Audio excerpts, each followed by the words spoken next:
Hey everyone, Krista Moser here. Today I'm going to show you my technique for doing Y seams. Y seams have earned a reputation in the quilting world as being kind of a bugger, but they're really not that hard. And I'm going to show you what I do to avoid two major problems. Either a hole that happens when the Y seam is not done correctly, or a twist of the fabric. The quilt behind me is Semaphore Stripes. This is one of my patterns, and it has Y seams to join essentially three pieces. So the reason that we call them Y seams is we've got a seam this way, a seam this way, and a seam this way, creating a Y. So let's get started. Now, what I have here are the two different 60-degree diamond rulers.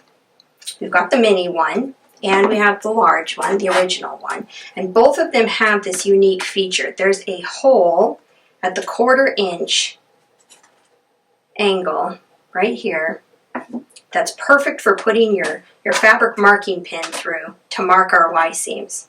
Now I've cut some pieces from a strip set using the large ruler, and this is what I will be doing to do a semaphore block. So we've got some diamonds. I'm going to turn them this way actually.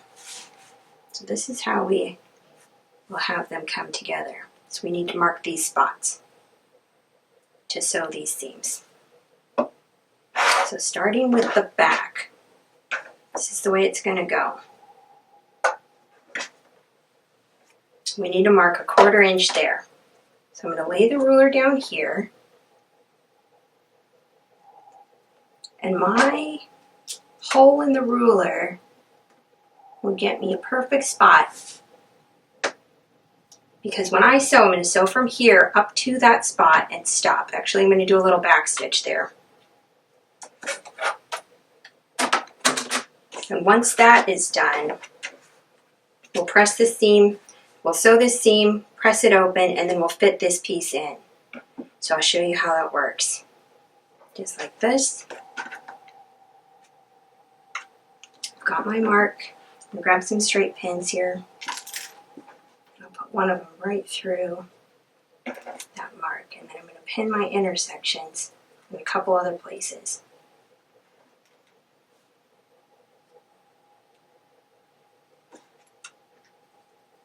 Just like this. And one thing about sewing where you have to stop at the 1/4 inch, it's not a bad idea to turn your stitch length on your machine down to about 2 or 1.8 if you can do it.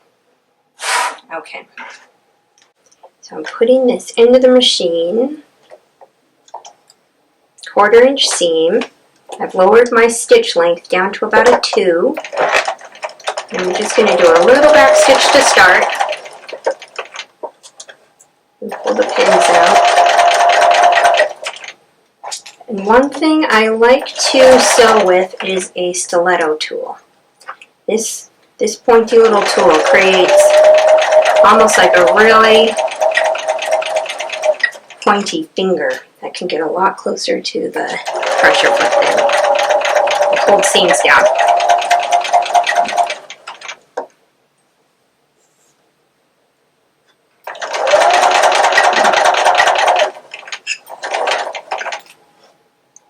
I'm going to arrange my pieces.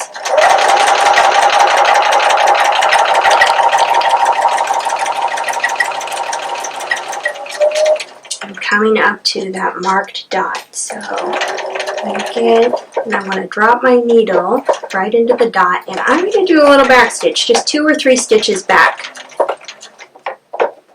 Raise the pressure foot.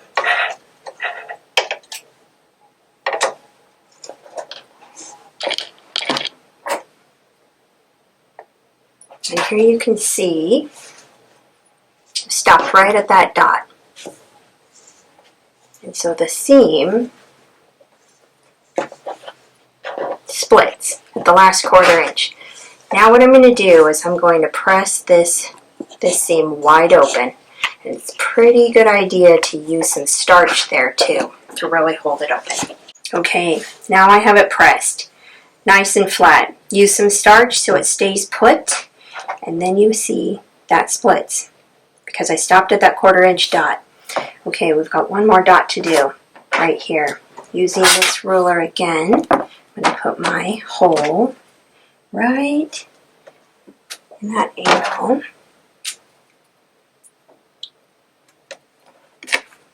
If you have the mini ruler works too.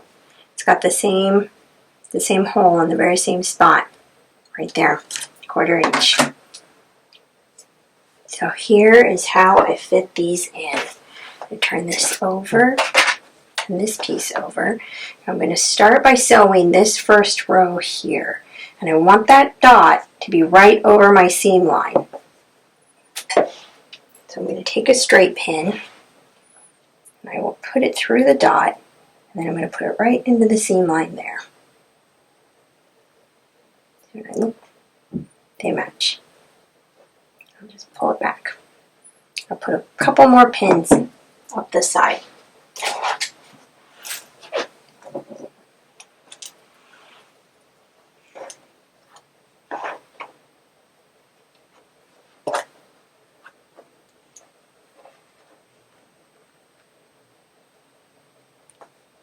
Pretty good. Okay. Now here is the trick.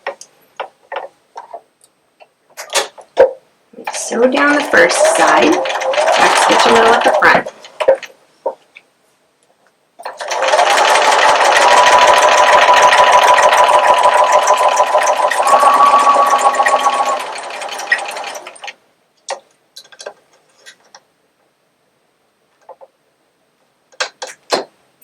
Here's my stiletto.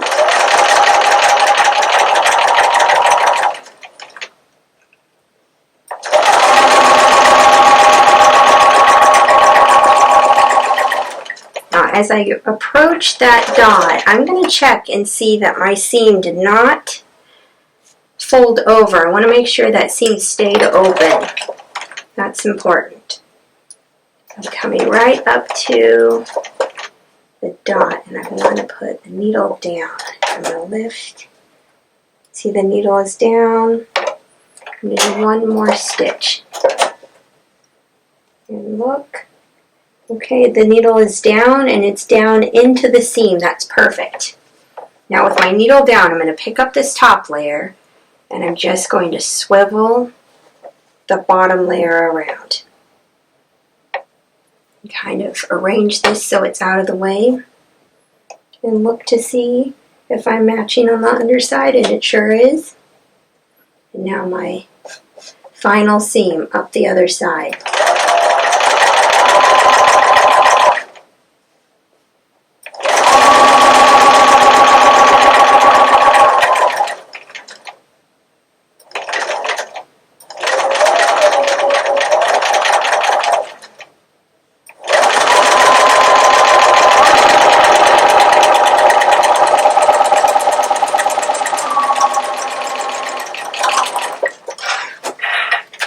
Okay, now let's see how it did. If you can look here and see that 1/4 inch split wide open, that's perfect. And because that seam stayed pressed open, we are not going to get a little twist of fabric here. I'm going to press these open here, and that's going to be really flat when I'm done.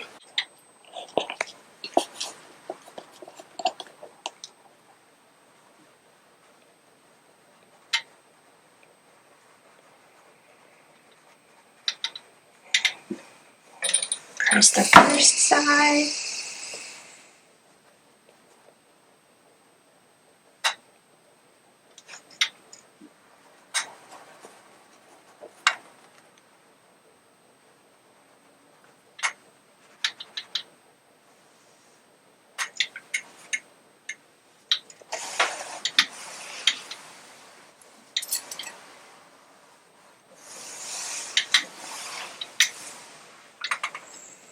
And here we have it, this nice flat block. Here's the Y seam here.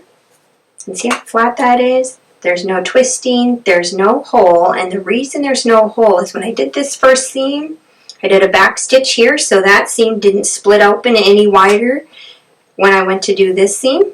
And then when I did this seam, sewing down and sewing up, I didn't stop. I didn't stop and backstitch and clip my thread. I just sewed down into it. I dropped my needle and I pivoted and came back out. And that makes it so that there's no hole here. And there's no twisting of the fabric because that first seam was pressed wide open. And I made sure it stayed open. When I came down with this one and then up the other side, I made sure that that didn't get folded over, because had that gotten folded over, it'll create kind of a bump or a twist.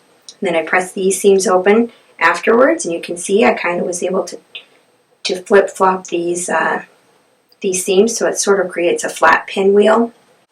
And there it is. That's how you do a Y seam. I hope it helped. Give it a try.